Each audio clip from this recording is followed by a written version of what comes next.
Hi friends, வணக்கம். நான் உங்கள் அன்பன் குருஷிவா. இது உங்கள் சினிமா சித்தர் சேனல். உங்களுக்கு என்னோட வீடியோஸ்லாம் பிடிச்சிருந்தா லைக் பண்ணுங்க, ஷேர் பண்ணுங்க. அதையும் நன்றி பிடிச்சிருந்தா கண்டிப்பாக சப்ஸ்கிரைப் பண்ணுங்க. இன்னைக்கு நம்ம ஷோவில் சுபம் இந்த படத்தோட டீட்டெயில் ரிவ்யூ தான் பார்க்க போகிறோம். சுபம் இந்த படம் ஒரு தெலுங்கு மூவி தான். இது தமிழில் டப் பண்ணி இப்போ டிஸ்னி பிளஸ் ஹாட்ஸ்டார், அதாவது ஜியோ பிளஸ் ஹாட்ஸ்டாரில் இந்த படம் இப்போ அவைலபிளாக இருக்குது. பார்க்கணும்னா போய் பாருங்கள். படத்தோட டியூரேஷன் பார்த்தீங்கன்னா 2 hours 5 minutes. ஒரு ஹாரர், கம்ப்ளீட் ஹாரர்னு சொல்ல முடியாது, ஒரு ஃபன் ஃபில்டு ஹாரர். அதை பேஸ் பண்ணி தான் ஒரு சப்ஜெக்ட் இது. இந்த படத்தை சமந்தா ப்ரெசென்ட் பண்ணியிருக்காங்க. அவங்களும் இந்த படத்தில் ஒரு சின்ன கேமியோ பண்ணியிருக்காங்க. இந்த படம் பொறுத்த வரைக்கும் நான் சொன்ன மாதிரி ஒரு காமெடி ஹாரர் ஃபிலிம் அப்படின்னு சொல்லலாம். இதில் சண்டை காட்சிகளோ, ரொம்ப தேவையில்லாத குத்துப்பாடல்களோ, அது மாதிரி எந்த விஷயமும் இல்லாமல் இன்னைக்கு ஃபேமிலி ஆடியன்ஸ்க்கு என்ன தேவை அதுக்கேற்ப ஒரு படம் இது. இந்த படம் இப்போ ஜியோ பிளஸ் ஹாட்ஸ்டாரில் இருக்குன்னு சொன்னேன்.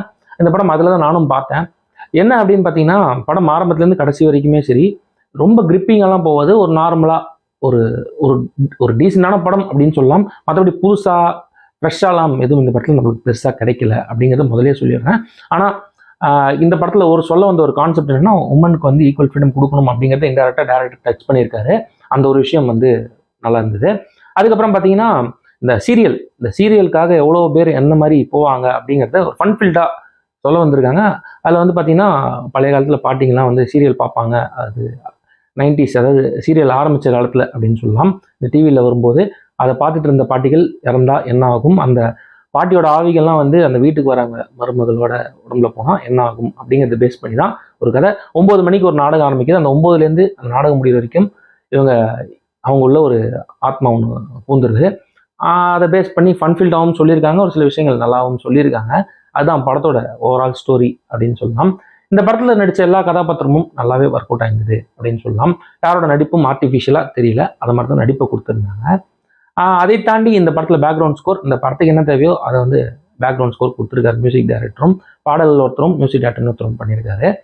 இந்த படத்தை பிரவீன் அப்படிங்கிறவர் தான் டைரக்ட் பண்ணியிருக்காரு. சமந்தாவோட கேமியோ நல்லா ஒர்க் அவுட் ஆயிருந்தது.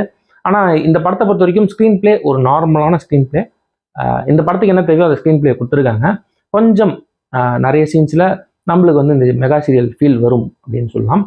ஆனால் நீங்கள் ஃபேமிலியோட உங்களுக்கு போர் அடிக்குது, ஒரு படம் சும்மா ஜாலியாக போர் அடிக்காமல் போகணும், டைம் பாஸ் ஆகணும் அப்படின்னு பார்த்தீங்கன்னா இந்த படம் நீங்கள் கண்டிப்பாக பார்க்கலாம். இந்த படம் ஜியோ பிளஸ் ஹாட்ஸ்டாரில் இருக்குது. ஒன்ஸ் அகேன் சொல்லிக்கிறேன்.